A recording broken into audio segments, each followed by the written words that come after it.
हम इस वहम में रहते हैं कि माया सुख देती है, पर क्या मैं आपसे पूछूं, माया सुख देती है? क्या पैसा सुख देता है? देता है? अच्छा बताओ, क्या दिया धन ने? क्या दिया आपको? क्या दिया? गले में सोने की चेन और मन को कर दिया बड़ा बेचैन। क्या दिया धन ने? गले में सोने की चेन और मन को कर दिया बड़ा बेचैन। कोई अगर यहां पर आकर बैठ जाए मेरी माता बहन सोने की चेन पहनकर, तो थोड़ी थोड़ी देर में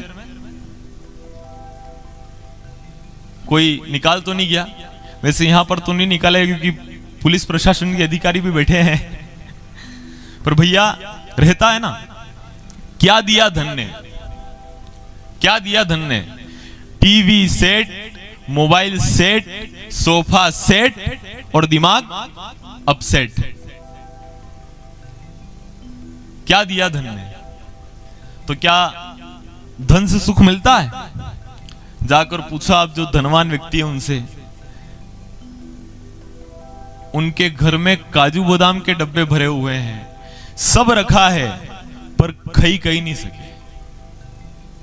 घी के डब्बे भरे हैं पर खा कुछ नहीं सकते। एक बार एक धनवान व्यक्ति हमारे पास आकर बैठे, भोजन कर रहे हैं। हमने पूछा कि भैया आप इतने पैसे वाले, इतना पैसा, इतनी जमीन, इतनी जायदाद सब आपके पास, और फिर इतना साधारण भोजन? तो आदमी कहता है सादा जीवन उच्च विचार। सादा जीवन उच्च विचार क्या? खा तो मरे। डॉक्टर ने कहा है तेल मत खा जे नहीं तो मरेगा, घी मत खा जे नहीं तो मरेगा। तो क्या जिमते हैं आप? क्या जिमते पता है आपको? हमू पानी मेथी की सब्जी, वना चोपड़िया पुलका। हमू पानी में समझ रहे हैं आप? मेथी के पाले को उबाल कर उसमें थोड़ा नमक मिर्ची डालकर और दे दिया, पास में रख दिया कि जितनी आपको आवश्यकता लगे डाल लेना, न खा लेना। तो इसलिए भैया न धनवान बनने में सुख है, न निर्धन रहने में सुख है, न ज्ञानी रहने में सुख है, न ज्ञानी रहने में सुख है, न पुत्र वाला बनने में सुख है, न बिना पुत्र वाला रहने में सुख है। सुख अगर कहीं है तो मेरे सांवरिया सेठ के चरणों में, बस उनके चरण के अलावा कहीं सुख नहीं है। जब आत्मदेव एक दिन विचार करते हैं कि भैया बिना संतान का रहने से अच्छा मैं कहीं जाकर आत्महत्या करूं, मैं घर से निकलूं और आत्महत्या कर लूं। आत्मदेव घर से बाहर आए और वन में जाकर एक शिला के ऊपर बैठे हैं और वहां पर बैठकर रुदन कर रहे हैं, रो रहे हैं। अब जब रो रहे हैं, वहां एक महात्मा जी आए, और जब महात्मा जी पधारे, महात्मा जी को देखकर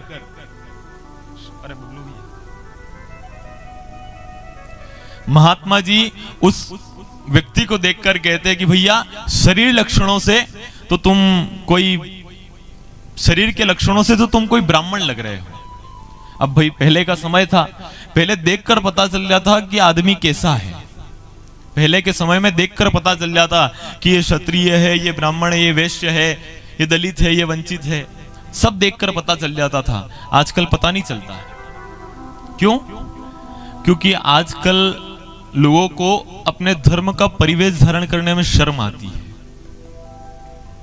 आपने देखा होगा, नहीं देखा आपने? पहले के समय में लोग धोती कुर्ता पहनते थे और सबकी अलग अलग पगड़ी थी। कोई पाटीदार है तो नीले कलर की पहनता था, पगड़ी नीले कलर की। कोई क्षत्रिय है केसरिया, कोई धाकड़ है तो गुलाबी। सबकी अलग अलग पगड़ी थी, सबके अलग अलग परिवेश थे। वो परिवेश धारण करते थे, पता चल जाता, पूछने की जरूरत ही नहीं कि भैया आप पाटीदार हो, आप ब्राह्मण हो, आप क्षत्रिय हो, आप वैश्य हो, आप ये हो, पता चल जाता था देखकर। पर आजकल पता नहीं चलता है। क्यों? क्योंकि आजकल इनको बिंदी लगाने में शर्म आती है, इनको टीकी लगाने में शर्म आती है, इनको चोटी रखने में शर्म आती है। पर पहले पता चल जाता था। मैं ज्यादा इस विषय पर अभी प्रकाश नहीं डालूंगा, इस पर हम आगे कथा में समझेंगे। परिवेश के ऊपर, भाषा और अपने भोजन के ऊपर, अपनी भाषा, अपनी वेशभूषा और अपने भोजन के ऊपर जो पूरा हम आपको आगे कथा में समझाएंगे। हम यहां पर जब समझे, महात्मा जी आकर कहते शरीर लक्षणों से तुम ब्राह्मण दिख रहे हो, फिर यहां पर बैठकर